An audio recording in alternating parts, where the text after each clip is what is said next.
Hey, what's going on, guys? This is Dynasty 3890 here. I'm back with the MLB 17 The Show Diamond Dynasty video, and today I'm going to be talking about how the MLB trade deadline on July 31st can actually impact Diamond Dynasty, and it already has, if you may have or you may not have already noticed it. Now, at the time I'm recording this, there hasn't been a ton of trades, mostly just with the White Sox. And if you guys have noticed, I'll go to my inventory real quick, I'll show you guys the White Sox. It's a lot easier to do the collection now, but one car has become more expensive. But if you did not already know, the White Sox have traded away a bunch of their players. They traded Quintana to the Cubs, and then they traded David Robertson, their other gold, or one of their gold. They had 3 golds: Nate Jones, Quintana, and Robertson. They traded Robertson, Todd Frazier, and Kane or whatever his name was, to the Yankees. So they only have Nate Jones left. Now, about a week ago, Nate Jones was going for about 3,000 stubs. This is the first time I've seen him go for under 5,000 stubs. So he's gone up about 2,000 stubs since then, because he's the only gold you need for this collection. Now, with the White Sox, the reward you get is this Konerko, which isn't it's not a bad first baseman. Hits lefties really well. It doesn't do bad against righties. Not much of a fielder, but he's an all-star card. If you work on those new play over CPU missions, you need the 50 all-star cards. That's an option if you don't want to spend 10,000 stubs on a player. Maybe you spend just the 5,000 to get the Nate Jones, and you're going to get yourself some stubs, some XP, and some tickets for doing the team epic. So people might be doing that. Now, it's not going to affect every team. In fact, I feel like it's mostly going to affect teams that are selling.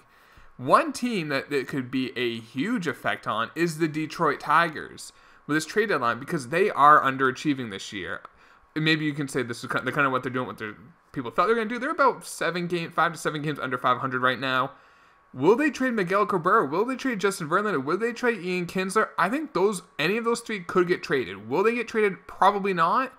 Fulmer, I don't see them trading Fulmer. He's young. He's been one of their best players this year.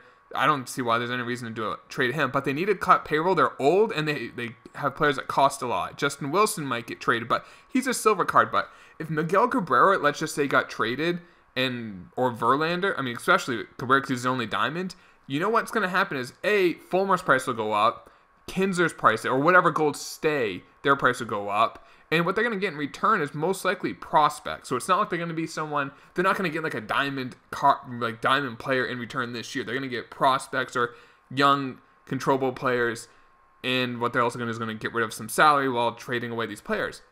Now with the Tigers, it's a lot different than the White Sox, because if you don't know, their team epic is actually an amazing card. I hope it doesn't kick me on this. It actually might. But it's a 95 Max Scherzer. So you're going to get yourself a 95 overall. You also get an 89, I think it's an 87 breakout. I want to say, we're not going to see it right here because I'm getting kicked from the servers in July because it's San Diego Studios. But you get like an 87 breakout. So the collection reward's not great, but the team epic is really good. You get a 95 overall card, and you may get that, and you may not have to put a dime into it if Miguel Cabrera gets traded. Do I think he'll get traded? No. But if a team offers like the Tigers a couple solid prospects and will eat like the remaining 7 years on Miguel Cabrera, then that's something that will definitely, like, the Tigers might have to consider it, because they don't have like unlimited funds unlike the Yankees or like the Dodgers. So when you got 7 years left on Cabrera, who is showing decline since his MVP years, I think it makes sense for them to do the trade if they get a good package in return. Now, like I said, I don't think it's going to happen, but it could, so just keep that in mind. There's names that could get traded. Like I said, Justin Wilson's a guy who could get traded. There's some players like on the Padres who might get traded.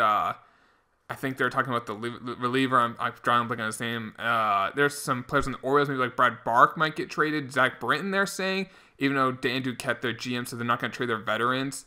But you know, if you get an offer, you can't refuse. You're going to take it. So the Orioles trade away Britton. That's going to increase Machado's price because he's the only diamond, and it'll also make it easier to do the collection. Now, there's also even some names that you may not even heard about that have been rumored. For instance, I think over this past weekend, it was mentioned that the Yankees inquired the Marlins about Giancarlo Stanton. Well, if he goes to the Yankees have a great farm system. They'd trade prospects. They'd take on that $300 million contract that Stanton has. Well, you know what's going to happen is that Ozuna, the D. Gordon card, would be so much more expensive because people needed to still do that collection to get that 93 Hanley. So it's something very, very keen to keep an eye on. Now, it's so hard to tell because, like, I mean, maybe once a rumor starts coming out, like, those teams are really close to do something, maybe sell, like, if you're hearing, like, Miguel Cabrera is going to go, let's just say, A-Rod mentioned this, I'm going to put him out to the Red Sox. Like, A-Rod said the Red Sox should go after Cabrera. He doesn't have sources. He's just saying it.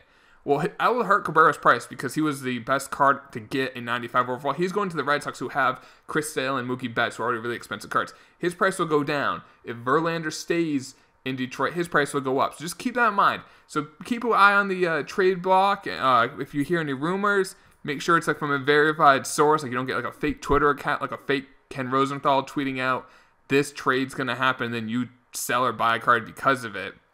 It was an 87 Austin Jackson, by the way, is the card you get from the Tigers. But it's just something to keep an eye on, guys. Like I said, to already affect the White Sox, it's easier to do that collection. Nate Jones' price has gone up. Quintana's price has gone down. So there's still a week for this to happen. Even though there's a trade down there, there could be trades after it, but we'll cross that bridge when we get to it. I just want to give you guys this little PSA.